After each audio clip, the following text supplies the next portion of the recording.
ठीक हो सब? होप सो कि ऑनलाइन भी जो हमें देख रहे हैं वो भी सब ठीक ही होंगे।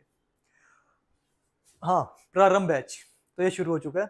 और आज का एक्चुअल आपका टॉपिक क्या रहने वाला उसके बारे में बात बाद में करें, पहले थोड़ी सी कहानी सुन लो। दो स्टूडेंट्स जिन्होंने कभी कोचिंग की नहीं है, एक एग्जांपल दे रहा हूँ कि दो बच्चे जिन्होंने आज तक कभी कोचिंग की ही नहीं, एक साथ एक इंस्टीट्यूट में गए। उन्होंने वहां पर ऑफलाइन कोचिंग भी कर रहे हैं और उनको ऑनलाइन भी बैच अलॉट किया गया, जिनमें रिकॉर्डेड वीडियोस रहती हैं, लेक्चर्स रहते हैं, पीडीएफ रहती हैं, टेस्ट सीरीज रहती हैं। लेकिन उनमें से, क्योंकि उन दोनों ने 10th में सेम टू सेम परसेंटेज लाई 90%, और जब वो तैयारी करने आए कोचिंग इंस्टीट्यूट में, तो एक बच्चा कोचिंग 3 महीने की या 4 महीने की करके वो पहली बार में पेपर क्लियर कर गया और दूसरे वाला नहीं कर पाया। नेक्स्ट ईयर हुआ, उसने फिर किया।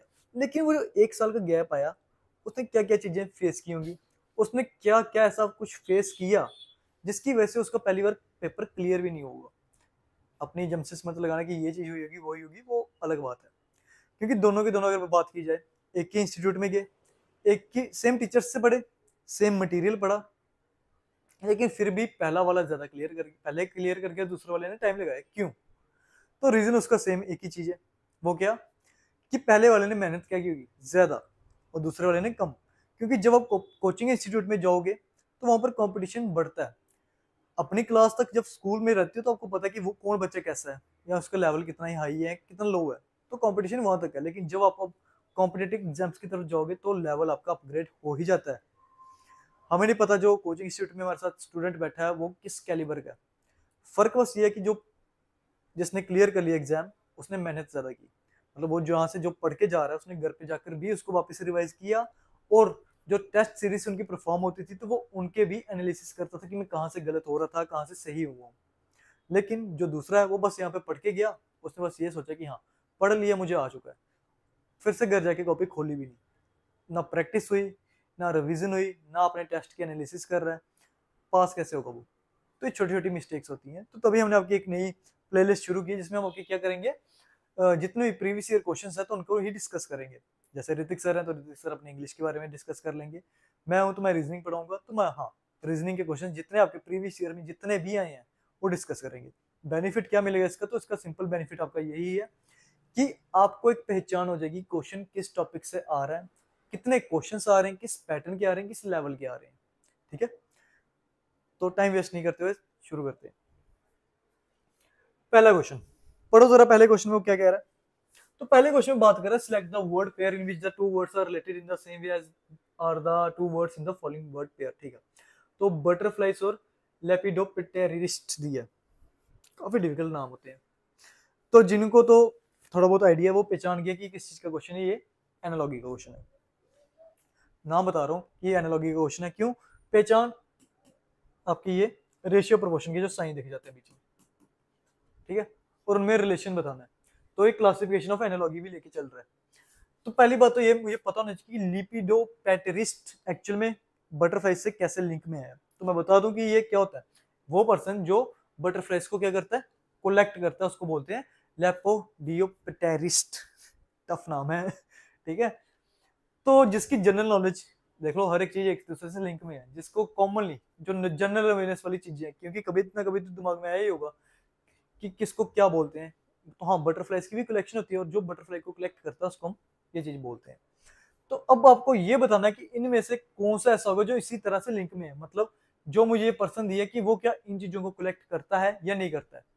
तो बॉटनिस्ट के जैसे यहाँ पे बोल रहे हैं क्रोमोजोम्स, तो क्रोमोजोम की जगह अगर प्लांट होता तो हाँ मैं बोलता हूँ जो प्लांट्स के बारे में जानकारी रखता है या उनके बारे में स्टडी करता है, मैं उसको बोलता हूँ बॉटनिस्ट। ज्वेलर और ज्वेल्स अलग अलग है। ज्वेलरी होती तो बात मान लेता, लेकिन ज्वेल्स है, ज्वेल्स नहीं है, अलग है। ओ सॉरी, ये चीज डिफरेंट है। इसके रिलेशन में बतानी, जैसे ये पर्सन बटरफ्लाइज को कलेक्ट करते हैं, वैसे इनमें से ये वाले पर्सन क्या इन चीजों को कलेक्ट करते हैं या नहीं। तो उनमें से आपका आंसर क्या होगा, ये डेलिटोलॉजिस्ट। डेलिटोलॉजिस्ट वो पर्सन होता है जो क्या करता है, पोस्ट कार्ड्स को कलेक्ट करता है। तो आपका ऑप्शन क्या हो जाएगा, ऑप्शन बी। और ये प्रीवियस ईयर क्वेश्चन ही है। नेक्स्ट क्वेश्चन देखो, लो वर्ड पेयर। इसमें कह रहा है आपको अरेंज तो करना है बट एज ए लॉजिकल और मीनिंगफुल ऑर्डर में। तो मुझे उसने वर्ड्स दे दिए, मंकी दिया है, फर्स्ट नंबर पे एलिफेंट, रैट, फ्लाई और लॉइन। कैसे आप इनमें सिमिलरिटी निकाल सकते हो, किस वे में लॉजिकली अरेंज कर सकते हो। तो अगर बात की जाए फ्लाई, फ्लाई क्या है, इंसेक्ट है, लेकिन बाकी के सारे क्या है, एनिमल है? तो ये तो क्लियर हो गया कि मैं इनको इंसेक्ट या इस कैटेगरी में कभी भी उस हिसाब से अरेंज नहीं कर पाऊंगा। और कैसे कर सकता हूँ, तो साइज, दूसरा हमेशा पेपर में वो यही गेम करता है आपकी कि वो साइज के मैटर से रखेगा। तो साइज के अकॉर्डिंग देखो, स्मार्टनेस कहाँ पे दिखानी है, ऑप्शंस में, या तो 3 से शुरू हो रहा है या 4 से शुरू हो रहा है। और अब मैं साइज के अकॉर्डिंग देखो, रैट बड़ा है कि फ्लाई बड़ा है, रैट, तो पहले कौन सा आएगा, सबसे छोटा फ्लाई, मतलब मेरा ऑप्शन क्या आ जाएगा 4।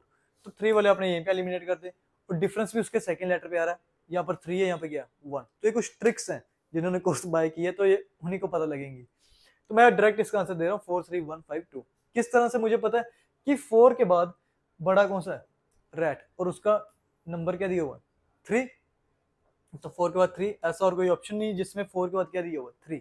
तो मैं आगे के लिए चेक करूंगा भी, लेकिन चलो डिस्कस कर रहे हैं। तो रैट के बाद बारी किसकी आएगी, मंकी की, फिर कौन आ जाएगा, लॉइन, और एंड में आपका कौन आ जाएगा, एलिफेंट। लेकिन वही बात है, जिस बच्चे को कुछ नहीं पता, नहीं पढ़ा, वो पेपर में पूरा बनाने की कोशिश करेगा और वो हमेशा कंफ्यूज रहेगा। उसको साफ साफ आंसर दिख भी रहा है कि ये आंसर होगा, वो फिर भी बोलेगा मंकी बड़ा होता है कि लॉइन बड़ा होता है।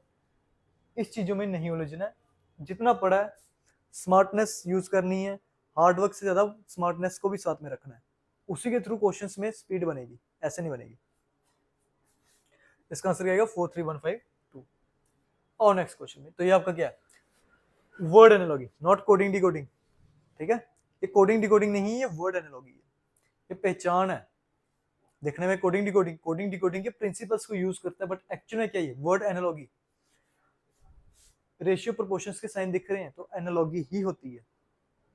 और प्रिंसिपल कैसे यूज कर रहा है वो कोडिंग डिकोडिंग के, तो इस वे में कर रहा है कि मुझे पता है कि मैं जब भी कोडिंग डिकोडिंग के क्वेश्चंस करता हूँ तो मैं चेक करता हूँ इस वर्ड से कोड कैसे बना है, तो उसी के नीचे उसका कोड लिख दो H X Y और X। और कोडिंग डिकोडिंग के प्रिंसिपल्स वही कि वो फॉरवर्ड, बैकवर्ड, स्किप या ऑपोजिट्स, रिवर्स। तो चेक करो कि क्या हो रहा है, G से H फॉरवर्ड गया, एक ही स्टेप, साथ में दूसरा वर्ड भी मैं लिख देता हूँ SIN, ठीक है। लेकिन A से X, A से X क्या हुआ है, फॉरवर्ड की बैकवर्ड, बैकवर्ड, और कितने स्टेप हुए बस वो पता करो तो आपका आंसर आ गया 3। तो मुझे इतने से आंसर पता लग जाएगा, मुझे आगे की नीड पड़ेगी भी नहीं। Y दिया है, कैसे करोगे, T से Y कैसे बनाया,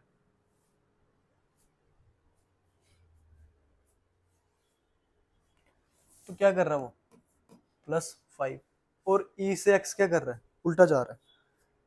तो ये हम एक्चुअली अगर मैं बोलूं तो मैं क्या कर रहा हूँ यहाँ पर, अगर मैं कोई आम बच्चा हूँ, मैं ये टाइम वेस्ट कर रहा हूँ पेपर में। अगर मैं ये चीजें करने लगा ना तो मैं टाइम वेस्ट कर रहा हूँ। क्यों, हमेशा पहले हमारी जब भी नजरें जाएंगी स्क्रीन पे तो मुझे क्या दिखेगा, क्वेश्चन, साथ में ऑप्शंस। क्या मुझे इतना टाइम लगाने की नीड है कि मैं पहले का निकालूं, क्या आएगा, मुझे साफ साफ दिख रहा है सब में कॉमन क्या है, टी, तो मेरा पहला लेटर आने वाला क्या है, टी। क्या मुझे बनाने की नीड है, नहीं। उसके चेक करो कि फर्क कहां से आ रहा है, सेकंड लेटर यहाँ पर जी है, इन दोनों में क्या है ई, और एक में क्या दिया है एफ। तो मेरा सेकंड लेटर डिसाइड करवा देगा आंसर क्या होने वाला है। मुझे पता सेकंड लेटर के लिए -3 हो रहा है, 3 स्टेप पीछे जा रहा हूँ। यहाँ पर मुझे सेकंड लेटर क्या दिया, आई, और जिनको पोजीशन वैल्यू याद है वही इसका आंसर निकाल सकते हैं डायरेक्ट। आई की पोजीशन वैल्यू कितनी होती है 9, 9 में से अगर आप 3 माइनस कर दो क्या जाएगा 6, और 6 में आपके कौन सी लेटर बैठा हुआ है, एफ। तो टी के बाद क्या जाएगा एफ, वो कौन से ऑप्शन में, option D, TFSD, simple. S और डी के लिए मैं वापस से अगर ये निकाल रहा हूं तो बेवकूफी वाले काम है, वो टाइम वेस्ट कर रहे हो अपना। आओ यहां पर, ठीक है। तो ये भी एक किस्म से देखा जाए तो एनालॉजी ही दी गई है कि मेरे पास जो 4 वर्ड दिए उन्होंने, रोअर, हूट, ब्रे और एम्बल, जो ऑनलाइन देखेंगे अब तो वो सर्च कर सकते हो कि एम्बल क्या होता है।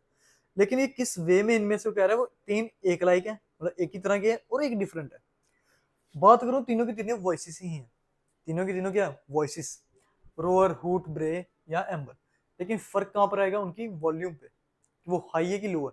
रोर गुर्राना, हूट चिल्लाना या शोर मचाना, तो ब्रेव क्या होता है, वो भी चिल्लाना ही होता है, तो हाई वॉल्यूम की है। लेकिन जो एम्बल होता है वो लो वॉल्यूम होती है, स्मूथ होती है, सॉफ्ट होती है, तो इसमें ऑड मेरा क्या हो जाएगा, एम्बल। ये उसी का आएगा जिसकी थोड़े बहुत सिनोनिम्स भी क्लियर है, या उनको नॉर्मल इंग्लिश के बारे में वर्ड्स का पता है, डे टू डे लाइफ में जो यूज होते हैं।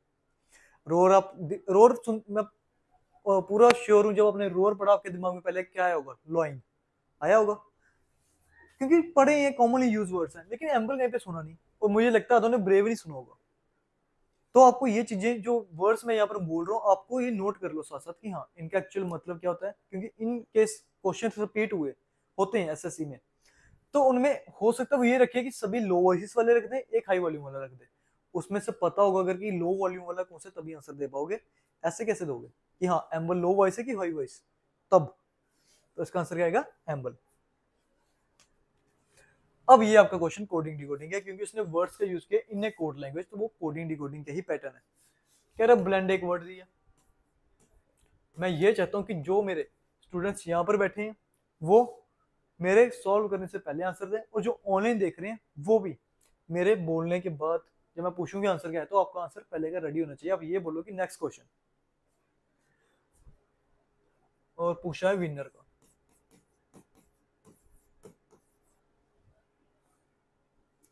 ठीक है, ब्लेंड का मुझे कोड उसने कुछ दिया है, ENHP और G, और विनर का मेरे से वो कोड पूछ रहा है कि क्या आएगा। तो मैं चेक करूंगा किस लेटर में कितना डिफरेंस आ रहा है, कितना गैप आ रहा है, उस वे में मैं उस क्वेश्चन को बनाऊंगा।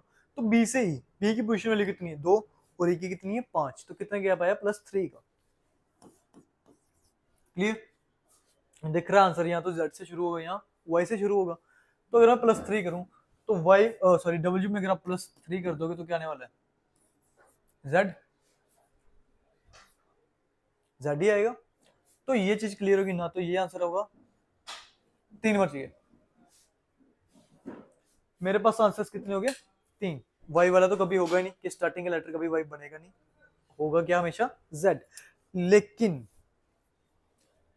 जेड के जेड के जेड के, तो सेकंड लेटर में मुझे कोई लेना देना क्या आने वाला क्या नहीं आने वाला, लेकिन मैं निकालूंगा। क्यों निकालूंगा, क्योंकि इसमें पैटर्न चलेगा, के बाद क्यू, क्यू ओ, पैटर्न क्यों चलेगा, क्यों नहीं मैं इसमें सीधे स्किप करूंगा, क्योंकि मेरे पास गिवन वर्ड के लेटर्स कितने हैं वो मुझे डिसाइड करवा रहा, वो 5 है, लेकिन जो पूछ रहा उसमें कितने दिए हैं 6।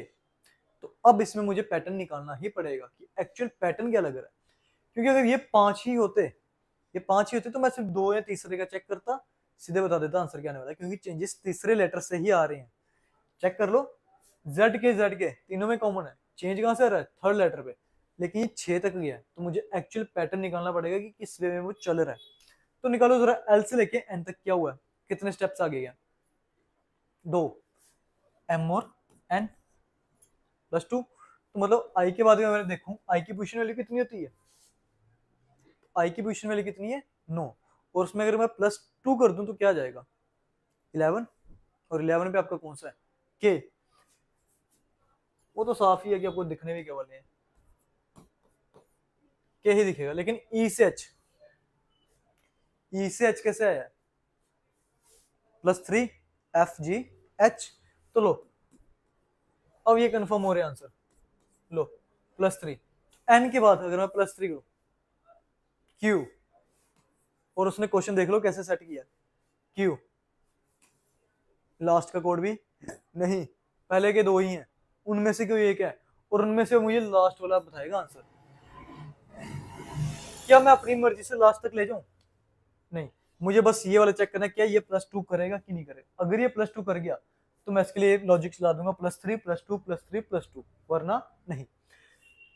तो यहाँ पर आएगा +2, चेक करो लास्ट में वो क्या कर रहा है, डी से जी +3, तो हाँ एन के बाद ओपी +2, तो वो लॉजिक चला रहा +3 +2 का, ये लॉजिक चल रहा होगा, एक बार +3 एक बार +2, +3 +2 +3 +2 +3 +2, आर की पोजीशन वैल्यू 18 और टी की 20, तो 2 ऐड करने पे टी आएगा, मतलब मेरा लास्ट में क्या आने वाला है टी। तो ऑप्शन ए आपका क्या है राइट आंसर।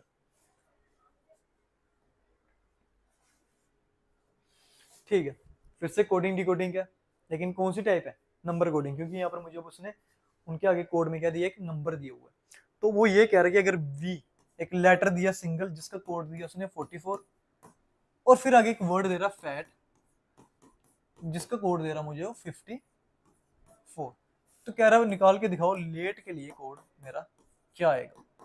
तो नंबर कोडिंग जब भी आ जाए तो हमेशा, अब मैं उन वर्ड्स की या लेटर्स की क्या लिख देता हूँ, पोजीशन। तो मुझे पता है वी की पोजीशन वैल्यू कितनी होती है, 22। 22 से 44 कैसे बनता है, सबके दिमाग में आ गया मल्टीप्लाई 2 करने से। तो मतलब जो पोजीशन वैल्यू इसमें मैं मल्टीप्लाई 2 कर रहा हूँ तो मेरे पास आंसर आ रहा है 44। लेकिन ये रही बात सिंगल लेटर की, दिया गया मुझे क्या, एक वर्ड है, तो एफ की पोजीशन वैल्यू 6, ए की 1, टी की 20, आगे 3। अब मैं क्या सभी को मल्टीप्लाई 2 करूं, फिर जाके करके देख लो आंसर नहीं बनेगा। तो जब मेरे पास अब लेटर्स ज्यादा आ गए तो उनके अंदर लग जाते हैं मैथमेटिकल ऑपरेशंस, और पहली प्रेफरेंस किसको मिलती है, एडिशन। तो अगर मैं इन तीनों को कर दूं ऐड तो कितना हो जाएगा 27, क्योंकि एक कंबाइंड नंबर को मैंने मल्टीप्लाई किया 2 से, तो अब मेरे पास आ गया 27। उसको अगर मैं मल्टीप्लाई 2 से करूं क्या 54 बनता है, तो हाँ बिल्कुल बनता है। तो फिर बताओ लेट का आंसर क्या आएगा इनमें से। अब मैं ये खुद नहीं करूंगा क्योंकि इतना तो पढ़ा ही होता है, ABC उनकी पोजीशन वैल्यू सबको याद रहनी ही चाहिए। जिसको ये चीज याद नहीं होगी वो पेपर कभी नहीं कर पाएगा रीजनिंग का। हाँ बिल्कुल सही, 76 इसका क्या राइट आंसर। कैसे आया वो आपको पता, पोजीशन वैल्यू को लिखोगे, उन सबको ऐड करोगे और मल्टीप्लाई किससे कर दोगे, 2 से, खत्म। लो यार, एल की पोजीशन वैल्यू 12, ए की 1, टी की 20, ई की 5, कर दो ऐड, मेरे पास आ जाएगा। कितना आएगा ये 38 आएगा, और मल्टीप्लाई किससे करना है मुझे, 2 से, तो आंसर क्या आ जाएगा 76। नॉर्मल मल्टीप्लिकेशन ये तो आती होगी, या अमन सर को बोलूं ये इनको सिखाओ। अमन सर से भी डांट ही पड़ेगी क्योंकि ये बेसिक चीजें हैं, स्क्वायर, मल्टीप्लिकेशन, क्यूब्स, आपके रूट कैसे निकलते हैं, चीजें आपको आनी चाहिए अगर आपको पेपर में दूसरे बंदे से ज्यादा क्वालिफाई करना पहले तो। पढ़ो क्वेश्चन क्या है, फैमिली ब्लड रिलेशन का क्वेश्चन है, जिसमें आपसे बात कर रहा है कि एक फैमिली दी है जिसमें बी फादर के का है, बी के 2 बच्चे हैं, के ब्रदर है आर का, ठीक है, आर डॉटर है पी की, एक ग्रैंड डॉटर है पी की, ओके, और एस फादर है ए का। तो एस कैसे लिंक में है के, तो चलो बनाओ फैमिली ट्री, होप्सो की सब बना ही सकते हो, टाइम वेस्ट मत करना, बना के देखो। बता दूं सेम जनरेशन के लिए हॉरिजॉन्टल लाइन और जनरेशन गैप के लिए वर्टिकल, कपल्स के लिए हॉरिजॉन्टल लाइन लेकिन विद द एरोस, बस ये फर्क है। करें शुरू, आ गया आंसर क्या है, ठीक है, उम्मीद करता हूँ ऑनलाइन वालों का भी आ चुका होगा, थोड़ा बहुत कुछ तो आया होगा। बी किसका फादर है, के का, मुझे के का जेंडर नहीं कंफर्म हो रहा लेकिन बी का पता है कि वो फादर है, तो क्या होगा मेल। फिर कह रहा है जो बी है उसके 2 चिल्ड्रन है, मतलब के साथ एक कोई और सिबलिंग आने वाला है। फिर कह रहे के का एक ब्रदर है आर, लो के का ब्रदर है, बन गया सिबलिंग आर, और R is the daughter of P, अच्छा सॉरी मेरी गलती है, माय बैड। वो कह रहे के इज द ब्रदर, तो के ब्रदर है आर का, और आर के लिए बोल रहा है वो डॉटर है, तो मतलब आर डॉटर है किसकी है, पी की। लो अब बताओ फादर दोनों के सेम है तो मदर भी, तो फिर ये पी क्या होगी, उनकी मदर, और बी और पी आपस में क्या हो जाएंगे, कपल्स, ठीक है। A is the granddaughter of P, तो ए क्या है, ग्रैंड डॉटर है पी की, एक ग्रैंड डॉटर है पी की। और S is the father of ए,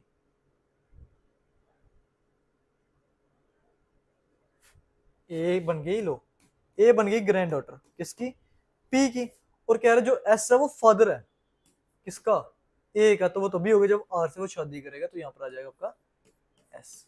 लो बन गया फैमिली ट्री। क्वेश्चन उसका ये, हाउ इज एस रिलेटेड, तो एस का क्या रिलेशन है के से, तो एस के का लगेगा क्या, उसकी बहन का क्या है, पति, और बहन के पति को बोलते हैं जीजा, और इंग्लिश में इसको बोलते हैं ब्रदर इन लॉ, तो आंसर क्या आएगा, ब्रदर इन लॉ। बिल्कुल सही जवाब। और नेक्स्ट क्वेश्चन पे ये रहने दो, मैथ्स का क्वेश्चन आ गया लगता है, प्रिंटिंग एरर हो गया उनसे। पढ़ो। इस तरह के क्वेश्चन दिखते हैं आपको वर्ड पेयरिंग में, ठीक है, आपकी डिक्शनरी वाले लेटर क्लस्टर्स, ये सारे वर्ड जो टॉपिक्स हैं एक साथ रहते हैं। इसमें कह रहे 3, अगेन वही ऑड वन आउट करो, देख लो, pick the odd one out. 4 मुझे उन्होंने वर्ड्स दिए हैं, उन 4 वर्ड्स में से 3 जो ऐसे हैं वो किसी ना किसी वे में एक दूसरे से लिंक में है, और एक क्या डिफरेंट है। ठीक है, तो किस वे में हम बता सकते हैं? अगर मैं बात करूं, हर एक वर्ड दूसरे वाले का अपोजिट बैठा हुआ है। जैसे पहले की बात करूं, एच के अपोजिट हमेशा कौन होता है? एस होता है। सेकंड में जाऊं, पी के अपोजिट हमेशा कौन होता है? के ही होता है। डी के अपोजिट कौन होता है? डब्ल्यू ही होता है। और इसी वे में वो आगे भी चल रहे हैं, के के opposite P, S H, D W G T, J Q M N, ये सभी अपोजिट है पेयरिंग में। लास्ट वाले को तो अभी छोड़ ही दो, पी एम, ये मैं करूं। निकालो जरा, और कैसे हम ऑड वन को फाइंड आउट कर लेंगे।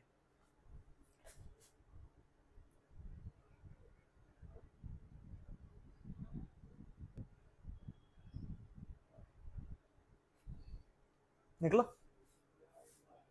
और ये काफी अच्छा क्वेश्चन है, ऑड वन आउट की हम कैसे निकाल सकते हैं, मार्क कर लो। काफी इंपॉर्टेंट क्वेश्चन लग रहा है मुझे, लग क्या रहा है, क्योंकि इसमें पॉसिबिलिटी ये तो मैंने निकाल दी, ठीक है। उसके बाद और कैसे करते हैं, मेरे पास आंसर आ चुका है। हाँ, आंसर है इसका।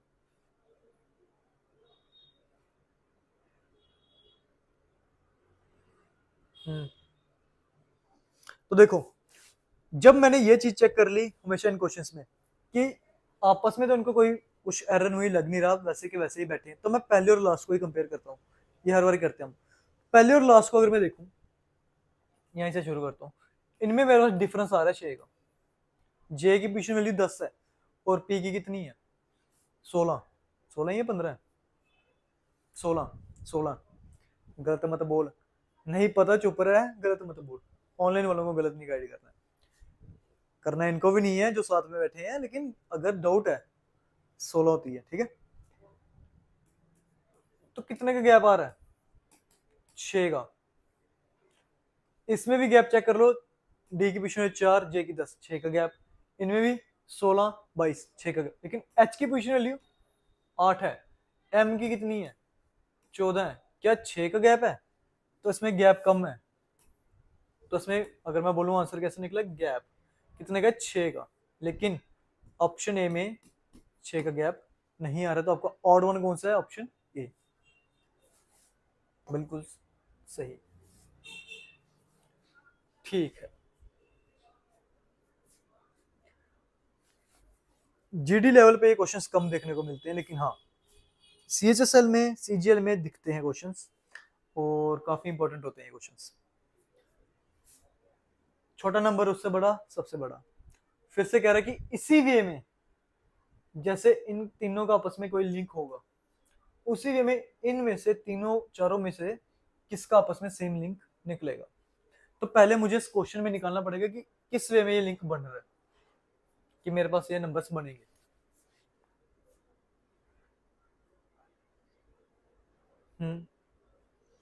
बनाओ।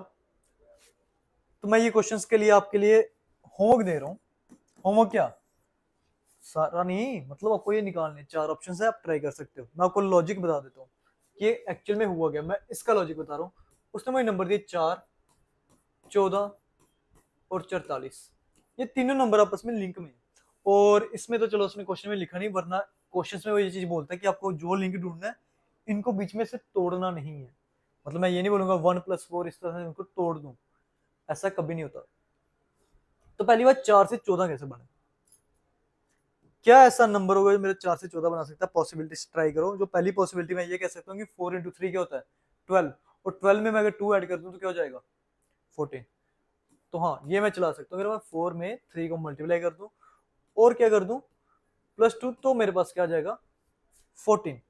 हाँ, अगर ये कर सकते हो 4 × 4 16, तब मैं माइनस कितना कर दूंगा तो -2 हो जाएगा। तो हाँ, वो पॉसिबिलिटी भी चला सकते हो। अब 14 मेरे पास है, तो मैं यही चीज इसके ऊपर वापस अप्लाई कर रहा हूँ। 14 × 3 कितना हो जाएगा आपका? हाँ ठीक है, ये आपका हो जाएगा 42। और ऐड 2 कर दो तो क्या बन रहा है 44। तो आपको लॉजिक मिल चुका है कि आपका जो पहला नंबर है, चाहे ये लो ये लो, उसको पहले मल्टीप्लाई 3 + 2 करो, चेक करो क्या मुझे उससे सेकंड नंबर मिल रहा है। इतना ही करने से मुझे पता लग जाएगा कौन सा ऑप्शन क्या है सही। देखो क्या दूसरा वाला हो सकता है 5 × 3 15, 15 - 2 कितना हो जाएगा 13। क्या 13 है? नहीं है। 7 × 3 21, तो 21 + 2 23। हाँ यहां तक मैं बोल सकता हूँ ये बन सकता है। 9 × 3 27, 27 + 2 29, तो ये तो कभी नहीं होने वाला। 11 × 3 33, तो 33 + 2 35। तो चांसेस आपके इन दोनों के बन चुके हैं। ये नंबर आपका डिसाइड करवा देगा आंसर क्या है। तो आंसर क्या है कमेंट करके जरूर बताना और आप लोग निकाल लो, ठीक है। लॉजिक आपका मैंने बता दिया क्या हो रहा है। पहले नंबर को मल्टीप्लाई 3 + 2 कर रहा हूँ, सेकंड मिल रहा है, फिर से सेकंड को यही चीज कर रहा हूँ तो थर्ड नंबर मिल रहा है। तो चेक कर लेना आंसर क्या आएगा। और नेक्स्ट क्वेश्चन पे चलो, ये क्वेश्चन प्रिंट नहीं हुआ है, कोई बात नहीं, एक सेकेंड।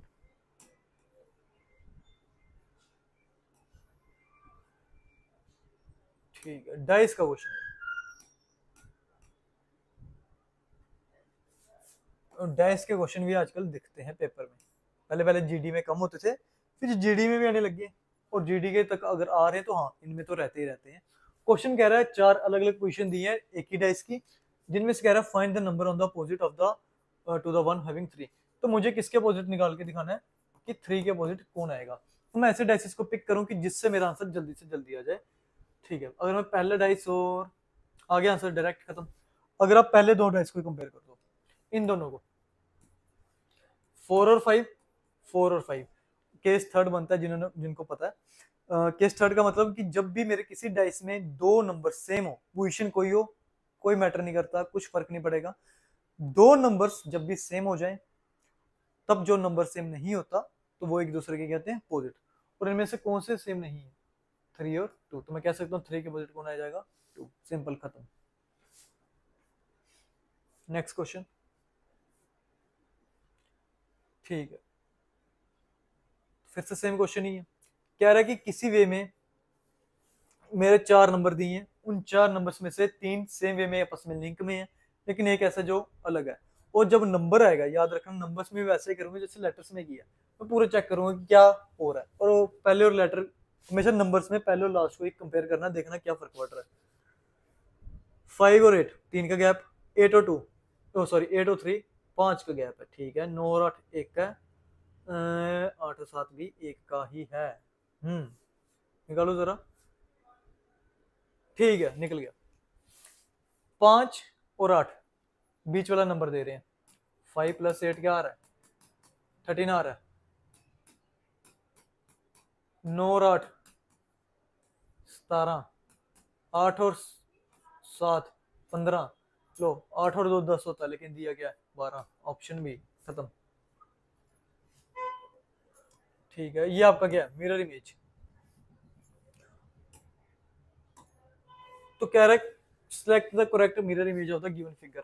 पेजेस है, सबसे आसान तरीका पेज निकालो, फिगर बना लो, वहां पर रफ शीट मिलेगी, फिगर बनाओ, पेज को टर्न कर दो, आपके पास राइट आंसर आ जाएगा। और हमेशा फिगर्स क्या बोलते हैं मिरर इमेज में हमेशा चेंजेस किस में आते हैं लेफ्ट राइट में। जब भी मिरर इमेज की बात करेगा तो लेफ्ट साइड जो होगी वो मिरर में राइट दिखती है, जो राइट होती है वो मिरर में लेफ्ट दिखती है, बाकी टॉप और बॉटम सेम रहते हैं।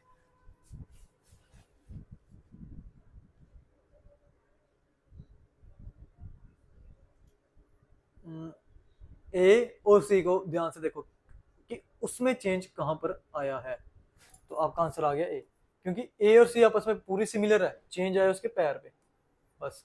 ये कभी नहीं हो सकता, ये भी नहीं होगा। ठीक है, ऑप्शन ए राइट आंसर। ठीक है, अब मैंने आपको एक ऐसा क्वेश्चन करवा दिया, ये आप खुद कर सकते हो। मुझे लगता है उस वाले का आंसर आपने निकाल ही लिया होगा। निकाल दिया? हाँ, निकाल दिया उन्होंने आंसर। तो मैं उम्मीद करता हूँ आप ये वाला भी कर ही सकते हो। इसमें भी आपके पास एक छोटा नंबर, फिर उससे बड़ा, और फिर सबसे बड़ा नंबर। तो इसको जरा ट्राई करना और कमेंट में मुझे जरूर बताना कि इसका आंसर एक्चुअल आपका आ क्या रहा है, ताकि पता लगे कि कितना दिमाग आप अपना यूज भी कर रहे हो। ठीक है, हाँ कर लो नोट ये क्वेश्चन, इसका आंसर मुझे चाहिए। ऑनलाइन वाले मत सोचना कि मैं नहीं देख रहा हूँ वीडियो, मैं वीडियो देखता हूँ, बाद में मैं कमेंट्स भी चेक करता हूँ कि किस किस ने कमेंट किया है, किस किस ने राइट आंसर दिया है, तो इस चीज का ध्यान रखना। ओके, एक तो यार नेक्स्ट टाइम से मैं पहले पीपीटी को एक बार खुद से चेक कर ही लूंगा कि इन्होंने किया क्या, ठीक है, क्योंकि जो चीज मुझे भी देखने में थोड़ा लगेगा तो स्टूडेंट्स कैसे डिसाइड कर पाएंगे क्या आ रहा है क्या नहीं आ रहा। कोई बात नहीं। तो ये आपका स्लॉग्स का क्वेश्चन है, क्योंकि स्टेटमेंट एंड कंक्लूजन की बात हो रही है। यहाँ से क्वेश्चन शुरू हुआ है आपका, कहाँ से शुरू हुआ है, यहाँ से, यहाँ से क्वेश्चन शुरू हो रहा है, ठीक है। तो क्वेश्चन में कह रहा है, मैं डायग्राम से शुरू कर रहा हूँ, कह रहा है all rocks are oceans, sure नहीं करो, ऑल रॉक्स आर ओशंस, तो सारे की सारे रॉक्स किसमें दिखने चाहिए मुझे, ओशंस में। दूसरी स्टेटमेंट कह रहा है ऑल ओशंस आर बैलून्स, तो सारे के सारे, ओ नहीं लिखा गया ये, ठीक है, सारे के सारे ओशंस किसमें है, बैलून्स में, ये आ जाएगा। और सम वॉचेस आर बैलून्स, ठीक है, तो सम वॉचेस जो है वो क्या है, बैलून्स है, ये होगा। हाँ, और कंक्लूजन, पहला कंक्लूजन कह रहा है सम बैलून्स आर रॉक्स, क्या सम बैलून्स आर रॉक्स है, तो हाँ डेफिनेटली है कि वो रॉक बैलून के अंदर आ चुके, तो हाँ पहला वाला मेरा क्या है, करेक्ट है। सम वॉचेस आर ओशंस, तो कह रहा है क्या सम वॉचेस आर ओशंस है, तो वो बिल्कुल भी नहीं है, तो दूसरे वाला क्या है, गलत। तीसरा कह रहा है सम वॉचेस आर, ये हो गया ऑल ओशंस आर रॉक्स, क्या सारे के सारे ओशंस रॉक्स हैं, तो वो भी नहीं है, तो इसका आंसर क्या आएगा, ओनली वन कंक्लूजन फॉलोस, ठीक। नेक्स्ट टाइम से क्वेश्चन खुद ही चेक करने पड़ेंगे मुझे। नंबर सीरीज 5 8, ये तो इजी लग रही है, 20 34 76 और 100, और कह रहा है आगे क्या आएगा, complete the number series, difference check करो, नंबर सीरीज मेरी क्या कर रही है, इंक्रीज हो रही है, मतलब एडिशन का यूज होगा। गैप्स फाइंड आउट करो, 5 से 8 3, 20 से 8 12, ठीक है, 20 से 34 कितना आ गया, अगेन 14, अच्छा 76 है ना, 34 76, 34 से 76 का कितना गैप आ गया, 42,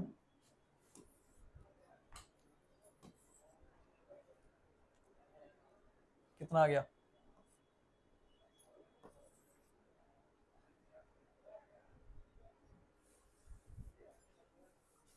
तो बताओ क्या लॉजिक बनेगा, क्या पेयरिंग निकल रही है जो मैं बोलूंगी हाँ इसमें मेरा बन जाएगा, क्या हुआ, ओ सॉरी, ठीक है, 66 आएगा, सॉरी, तो ये गैप चल रहे हैं आगे, ठीक है, बाकी चेक कर लेना, सही है ना, तभी बोलता हूँ बीच में मत बोला करो, गलती हो जाती है कई बार। तो मुझे ये गैप फाइंड आउट करना है कि ये कितना आएगा नंबर, निकालो जरा।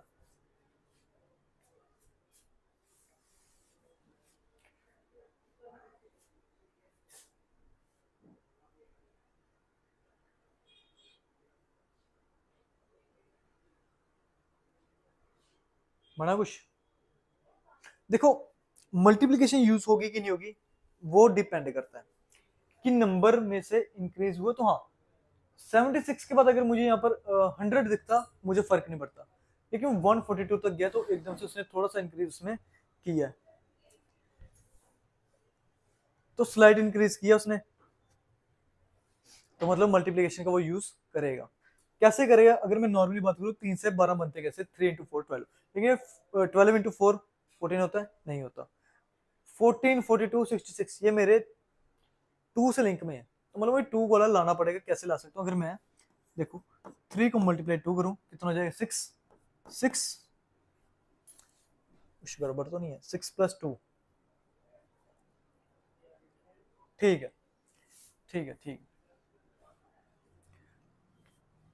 तो मेरे पास लॉजिक मिल गया कि मैं 5 से 8 और कैसे बना सकता हूँ, तो अगर मैं 3 को मल्टीप्लाई करूँ 2 से 6 हो जाएगा, 6 प्लस 2 कर दूं तो हाँ मेरे पास क्या आएगा 8, क्या ये लॉजिक सही है गलत, मैं इस पे चेक करूंगा 8 के ऊपर। अब तो अगर आप 8 मल्टीप्लाई 2 करो 16, और 16 प्लस 16 में आप क्या ऐड करूं कि मेरा 20 बने, तो 16 में आप अगर आप 4 ऐड कर दो तो आपका क्या आ जाएगा 20। बिल्कुल सही। मतलब मल्टीप्लीकेशन 2 की चल रही है, लेकिन एडिशन इवन नंबर की अभी चल रही है, या दो दो का गैप में कह सकता हूँ, अभी नहीं पता आगे क्या आएगा। 20 तक आ गया तो मैं क्या करूंगा, 20 पे लॉजिक लगाऊंगा। चेक करो 20, तो 20 इंटू 2 40, और हाँ ठीक है, और 40 से मुझे 34 बनाना, तो क्या कर रहा हूँ, -6 कर रहा हूँ। हाँ, फिर मैंने 6 किया तो मेरे पास कितना आ जाएगा 34। 34 से 36 बनाओ, तो अगर मैं 34 को मल्टीप्लाई करता हूँ 2 से, तो मेरे पास आ जाएगा आपका 68, और 68 से मुझे अगर 76 बनाना है तो +8 करना पड़ेगा। तो 76 बनेगा।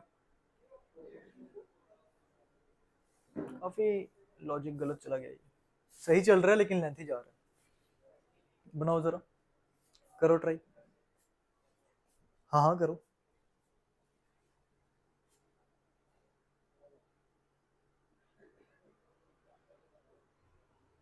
बना, बनाओ बनाओ।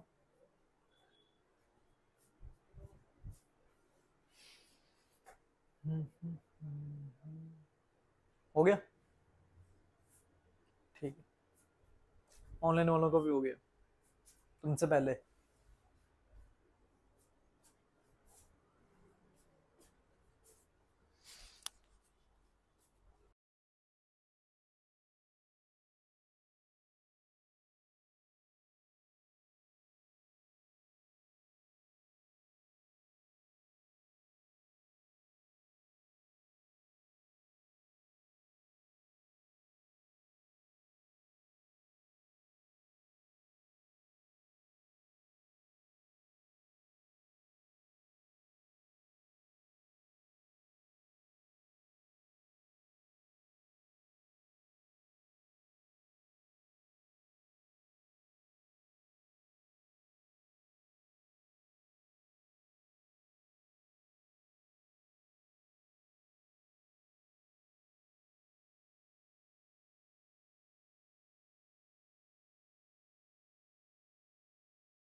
अरे यार,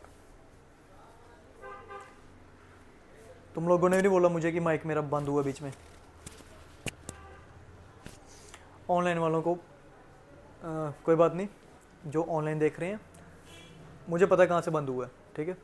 तो वहीं से शुरू कर रहा हूँ मैं। देखो, लॉजिक्स यहीं से बंद हुआ था, ठीक है। मैंने कहा था जो मैं बीच में से मिस कर रहा हूँ उन्हीं के लिए बोल रहा हूँ। पहली चीज़ ध्यान रखने वाली क्या थी कि जब मैं पहले कर रहा था मैंने बीच में साइंस को क्या रख रहा था, सेम मल्टीप्लाई 2 + 2 मल्टीप्लाई 2 + 4 इस तरह से चल रहा था। जब मैं यहाँ तक पहुँचा 14 तक, उसके बाद आपने देखा मल्टीप्लाई 2 लेकिन -6 गया और फिर से प्लस पे चला गया, कोई पेयरिंग नहीं बनी। तो मैंने क्या किया, इस बार साइन को चेंज किया, मल्टीप्लाई 2 + 2 मल्टीप्लाई 2, लेकिन अब क्या कर दिया माइनस और 4। दो चीज़ें पता लगी कि मल्टीप्लाई में 2 में आ रहा है, साथ में साइंस चेंज जब हुए प्लस माइनस, तो यहाँ पे डिजिट्स भी 2-2 के गैप लेके चल रहे हैं। जब 2-2 का गैप चला उस केस में जाके मेरे पास आंसर क्या आ गया, सीधा 272। उसके बाद मेरा क्वेश्चन आया ये मैंने बोला कि करना ही नहीं है, छोड़ो इसको। लास्ट क्वेश्चन आपका आया ये, तो मैं वही बात इनसे कर रहा था, आपसे भी बोल रहा था, मुझे लगा शायद ऑन है और इन्होंने मुझे बताया भी नहीं कि मेरा माइक बीच में ब्लिंक करके ऑफ हो चुका है, ठीक है।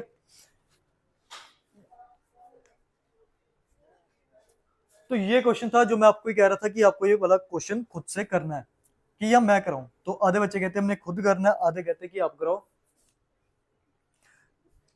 ठीक है कर देते। और उसी के लिए अब मुझे इन्हीं के लिए बतानी पड़ेगी ट्रिक, क्योंकि मैंने इनको बोला कि कराऊं या नहीं कराऊं, तो इनको थोड़ी बहुत शर्म आ गई, कहते हैं हम खुद से ट्राई करेंगे। इतना तो कर ही सकते हो। तो कह रहे हम साइड्स लिख देंगे यहाँ पर इस वे में कि हाँ, अगर मैं कॉर्नर्स पे साइड्स के नाम दे दूं ऐसे ABCD, तो ये एक अलग से ट्राइंगल निकल के आ जाएगा, वैसे ही ये एक अलग से ट्राइंगल निकल के आ जाएगा। तो हाँ, ये ट्रिक लगा रहे हैं। उसके अलावा मैं सिर्फ ये बता रहा हूँ कि आप कहीं पे भी चेक कर लो, तो यूट्यूब, ज़्यादा से ज़्यादा यूट्यूब पे देखोगे और कहाँ पे देखोगे, या इंस्टा पे भी रील्स आ जाती हैं, तो ट्रिक्स बनती है सिर्फ ट्राइंगल निकालने के लिए, ज़्यादा से ज़्यादा स्क्वायर्स की भी निकलती है, लेकिन ज़्यादातर क्वेश्चन पेपर में ट्राइंगल के ही आते हैं, ये सब आपको पता ही है। तो वही कह रहा हूँ कि अगर एक ट्रिक मैं आपको बता रहा हूँ जिससे आप ये सॉल्व कर सकते हो।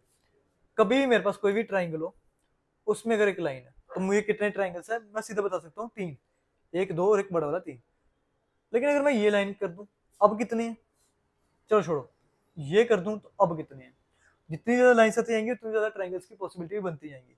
अगर ये अलग है तो ये एक बनेगा, ये एक बनेगा, ये ऐसे बनेंगे। शॉर्टकट कैसे करेंगे, तो याद रखना हमेशा कि जब भी मेरे पास कोई ट्राइंगल हो, ठीक है, और उस ट्राइंगल में एक लाइन आ जाए, तो मैं उसको देखता हूँ कितने हिस्सों में डिवाइड हुआ है, कि 1 2, तो इनका मैं सम करूंगा ऐसे लिख के, तो ये कितना हो गया 3, 1 + 2 3। इन फ्यूचर एक और आ गया, तो 1 2 और ये कितने हो गए 3। अब मेरे इसमें कितने ट्राइंगल्स दिख रहे हैं मुझे, 6, 3 + 2 5, 5 और 1, अब मेरे 6 हो गए। उसके अलावा अगर एक और लाइन आ गई, तो 1 2 3 और ये एक एक्स्ट्रा है 4, अब मेरे ट्राइंगल्स कितने हो गए, तो सबको क्या कर दोगे ऐड, और ट्राइंगल्स कितने दिख रहे हैं भैया मुझे 10, 3 और 2 5, 4 और 1 5। तो उस वे में मैं चेक करूंगा मेरी फिगर में ऐसे ट्राइंगल्स कहाँ कहाँ पे बन रहे हैं, वो तो अब दिख ही जाएगा। एक ये ट्राइंगल जा रहा है जिसमें एक ये लाइन आ रही है, फिर एक यहाँ से जा रही है। तो इस तरह से आप इसको ट्राई कर सकते हो ट्रिक्स लगा के। तो मुझे वही कह रहा था मैं कि मुझे आंसर चाहिए कि आपका आंसर क्या है, और ये बात कर रहा था कि नेक्स्ट सेशन में जब मैं फिर से एक नया मॉक डिस्कस करूंगा, उसमें मैं आपके ये दोनों क्वेश्चन, एक तो ये, दूसरा वो नंबर वाला क्वेश्चन, ये दो क्वेश्चन एक ऐसे क्वेश्चन है जो मैं आपके डिस्कस करूंगा। डिस्कस क्या करूंगा, मैं आंसर पूछूंगा कि क्या है, और चेक करना कि क्या आपके आंसर सही है गलत है। दो ही क्वेश्चन दिए हैं, और हर एक मैं कोशिश करूंगा कि हर एक मॉक टेस्ट में आपका यही हो। कुछ क्वेश्चन मैं आपको दूं जिसके आप आंसर दे पाओ, हो सकता है कि यादों ने दे भी दिया होगा उसका आंसर। तो एक तो ये क्वेश्चन नोट कर लेना जिसमें फिगर्स दिए, कह रहे हैं काउंट करो नंबर ऑफ ट्राइंगल्स कितने हैं। दूसरा क्वेश्चन आपका ये नंबर वाला, तो इसकी पिक्चर क्लिक कर लेना और नोट कर लो नोटबुक पे ये क्वेश्चन, क्योंकि नेक्स्ट क्लास में मैं हमेशा ये देखता हूँ, चाहे मैं ऑफलाइन क्लासेस लूँ, जो होमवर्क देता हूँ पहले मैं वो चेक करता हूँ। तो नेक्स्ट क्लास में आपकी मैं ये स्लाइड्स में ऐड करवा दूंगा 2 क्वेश्चन, तो पहले हम इन्हीं 2 क्वेश्चंस के बारे में बातें करेंगे, फिर आगे फर्दर उस पेपर को सॉल्व करेंगे। और हाँ, बीच में जो क्वेश्चंस मैंने देखे हैं कि मिस प्रिंट है और पैटर्न कुछ सही नहीं है, तो मैं उसको ठीक जरूर करवाऊंगा और एक बार खुद भी चेक करूंगा, ठीक है। तो उम्मीद करता हूँ कि जितने क्वेश्चंस आपने किए हैं वो सब के सब आपको समझ आए होंगे। ठीक है, फिर आज के लिए इतने रखते हैं।